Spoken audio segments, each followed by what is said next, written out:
So, mga kalabasan, dito naman tayo sa aking vlog na Wingale Vlog 25. Wingale 25 Vlog. Lagi ako nagkakamali kasi bago siya.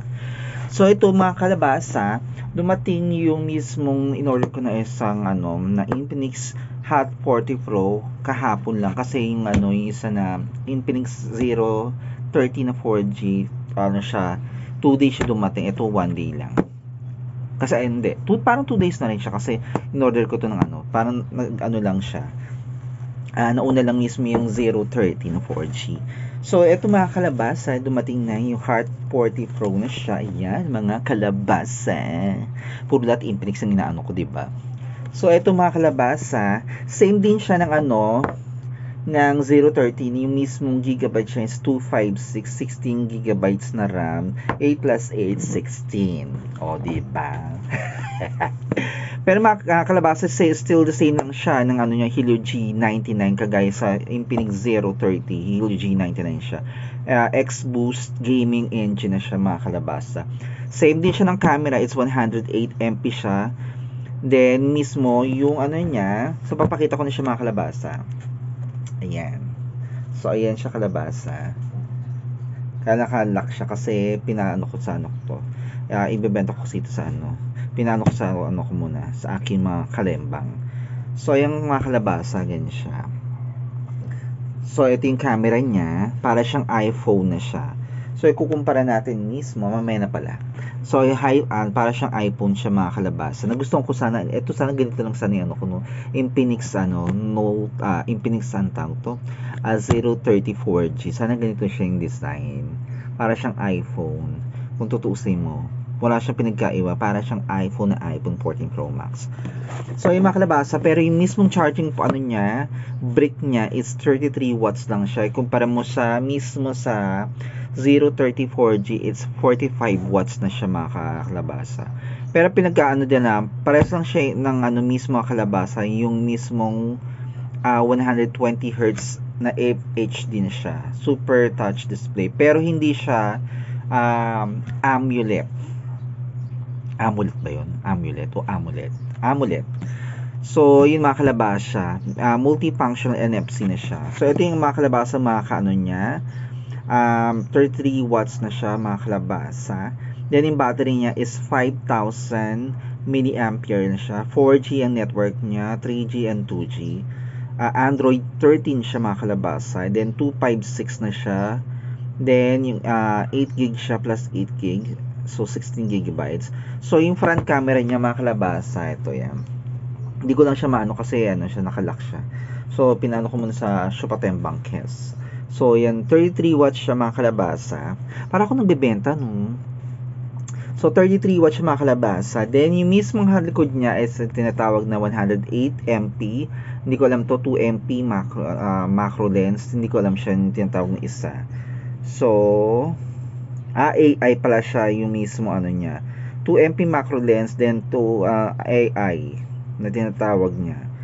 So, yung dimensity niya is 168 times 168.6 times 76 times 68.5 mm. So, connectivity niya is Wi-Fi. So, 5.2 rin yung Wi-Fi niya mismo mga kalabasa. So, yung mga kalabasa. Pero, mga kalabasa, ang niya, ang hirap tanggalin, di ba? Para siyang iPhone talaga, kung tutusin mo. Nagustuhan ko sana yung niya. Ayan siya mga kalabasa. Yung mismo niya, hindi siya leather. Makinis. Pero hindi siya smudges pag hawakan mo na nagkakaroon ng smudges o smudge o tinatawag na smudges o smudge o whatsoever. So, yung mga kalabasa, hindi siya maanuhan ng mga fingerprint mo, kahit anong ganun mo, wala siyang fingerprint mga kalabasa. Then, mismo yung niya, yung yung fingerprint sensor niya mga kalabasa, hindi kagaya ng yung Infinix 030 4G, nasa na mismo screen niya. Ito, nasa gilid pa rin siya. Ito yung fingerprint sensor niya. Then, mismo yung niya mga kalabasa, andito yung volume rocker niya. Then, mismo, dual rin siya. Ay, tama ba? Dual speaker siya mga kalabasa yan. Then, dito sa ilalim, dual speaker siya mga kalabasa. So, meron siyang headphone jack. Ito yung sinasabi ko yung headphone jack, mga kalabasa. Walang, kakembuleta ng headphone jack. Yan, mga kalabasa. So, ito mismo yung, yung USB port Type-C niya.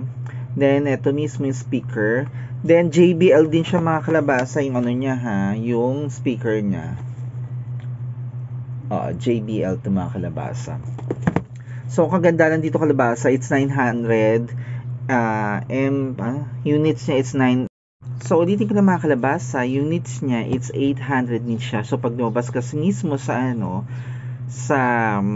sa labas mismo, hindi siya masyado makikita. Plus, may 150 siya, kaya nakikita siya mismo sa niya, sa kanyang Ito kasi, mga kalabasa, hindi ko nakalaksa kasi.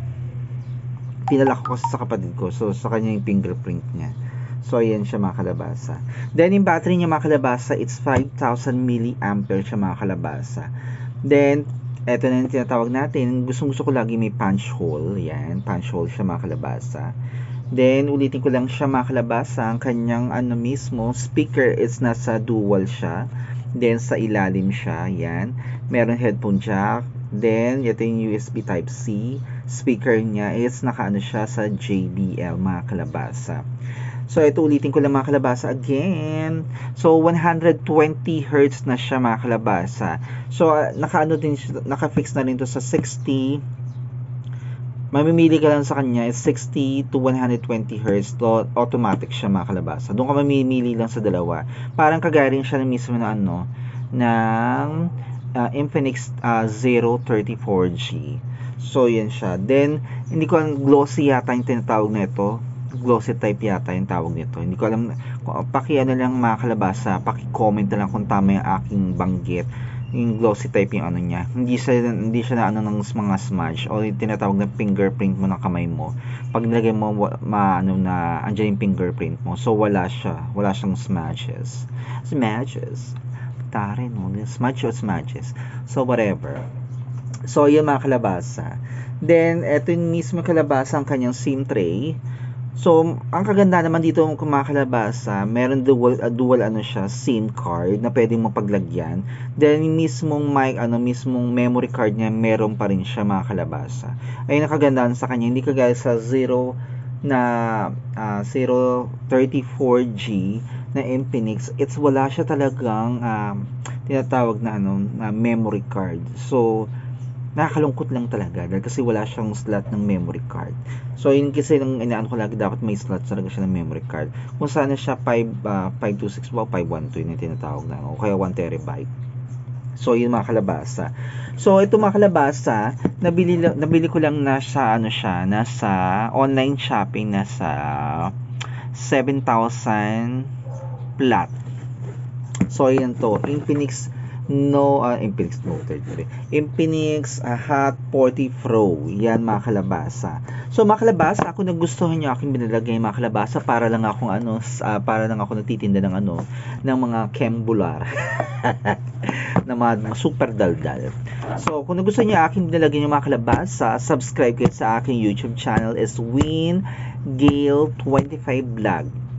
So, again, mga kating tuloy. Kasi Ate Gale ko, it's na siya.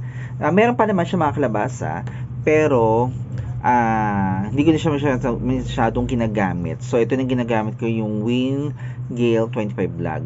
Then, follow niyo rin ako, mga kalabasa, sa aking Facebook account. It's Gale P. Pereira. So, yung mga kalabasa, mahit sana natin yung mismo sa aking Facebook account, yung aking 5,000 Kembular na follow, para at least maging okay na aking Kembular. Then, sana naman, mga kalabasa, paki-follow din ako dito sa aking o subscribe ka sa aking YouTube channel para mahit ko na ang aking mismong YouTube channel dito, para at least makembular ko naman tong aking aking YouTube channel. Dahil kasi isang YouTube channel ko, hindi ako talaga doon ever since, mga kalabasa. So, mga kalabasa, see you next time, babushki!